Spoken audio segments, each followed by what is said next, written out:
जय जगन्नाथ स्टूडेंट्स स्वागत करुच्ची आपण मानकु आउ गोटे नुआ वीडियो को। तो एबे आपण मानकर सीपीईटी रो चॉइस फिलिंग चली। तो आपण मानकर विभिन्न प्रकार डाउट। तो ये वीडियो रे मु आपण मानकु गोटे इम्पोर्टेंट अपडेट देबी। अपडेट टी कौन आपण माने वीडियो टी को शेष पर्यंत देखिले ही जानिबे। जदि आपण माने एबे भी चैनल को नुआ विजिट करूछंती फटाफट सब्सक्राइब कर दियंतु। ता सहित बेल आइकन टी को प्रेस कर दियंतु। आगो को जेते बेले भी मु सीपीटी रिलेटेड कौन से भी वीडियो आनिबी तार नोटिफिकेशन आपण मानक पाखक सर्वप्रथम जीव। तो कौन कथा बा वीडियो रे आपण माने भाबुथिबे गोटे यूनिवर्सिटी रे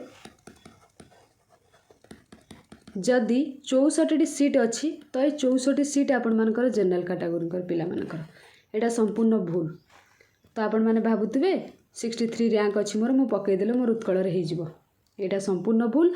आई जो 64 सीट मध्यरु आपण मानकर रिजर्वेशन अच्छी क्यों मानक पई एठी देखंतु एससी तांकर अच्छी 16.25%। ता सहित माने शेड्यूल कास्ट पिला मानक पई एसटी शेड्यूल ट्राइब पिला मानक पई 22.5% रिजर्वेशन।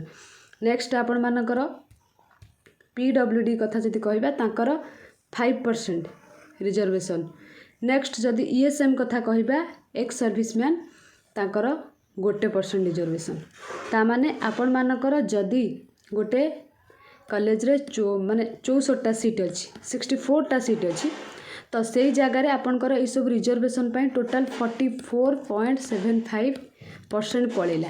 माने 64 सीट भितर 29टा सीट आपण मानकर रिजर्वेशन बुझीला।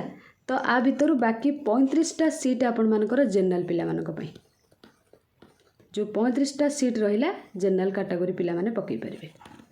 एबे आपण माने चॉइस फिलिंग करि परिबे। डाउट आपण माने माने ए कथा आपण जानिबा दरकार नहले चॉइस फिलिंग आपण माने भाबी दउथिबे कि 64टा सीट अछि मु 64टा कर देबी। एटा संपूर्ण भूल। आपण मानकर एटा गोटे इंपोर्टेंट अपडेट थिला सेति पई आपण मानक सहित शेयर कर देली।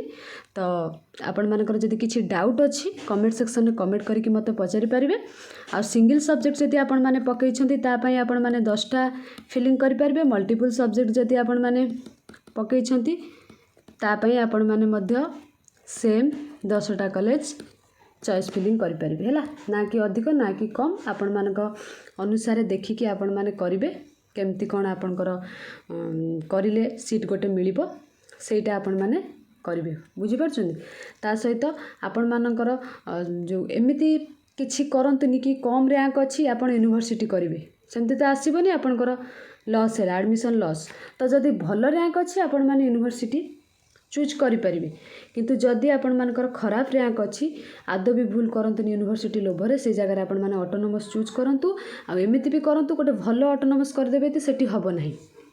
जो ऑटोनोमस रो अधिक सीट थिबो टिके डिमांड कम थिबो सेही टाइप रो ऑटोनोमस कॉलेज रे आपण माने माने चॉइस फिलिंग करिवे जहा फल रे गोटे एडमिशन आपण माने पाई जिबे बुझि परछन। रश्मि ट्यूटोरियल चैनल तो मु लॉन्ग लॉन्ग वीडियो नै आसी आपण मानकर डाउट क्लियर हो जाइथिबो नहले थरुटे सेठी विजिट करके आपण माने देखि परिबे। संपूर्ण चॉइस फिलिंग रो रेशियो पाखरु आरंभ करिकि मु डिटेल्स आपण मानकु कहि देइछि जहा फल रे आपण मानकर 10टा जांक कॉलेज आपण माने केमिति चूज करिवे। तो से वीडियो थर थर जाई देखि दियंतु किछि भी डाउट रहइबनी। देन आपण मानकर चॉइस फिलिंग कर देबे। चॉइस फिलिंग कर साला परे फर्स्ट मेरिट लिस्ट को वेट करिवे तापरे आपण मानकर एडमिशन हबो। सेते बेले कोन केमती आपण माने स्लाइड फ्लोट आ फ्रीज ऑप्शन चूज करिवे ता पई तो वीडियो मु आगो को नेकी आसीबी। आशा करूची वीडियो माध्यम रे आपण माने गोटे इंपोर्टेंट अपडेट पाई पाले जदि भी पाई पाले निज फ्रेंड्स मानकु निश्चित शेयर करिवे। Thank you all.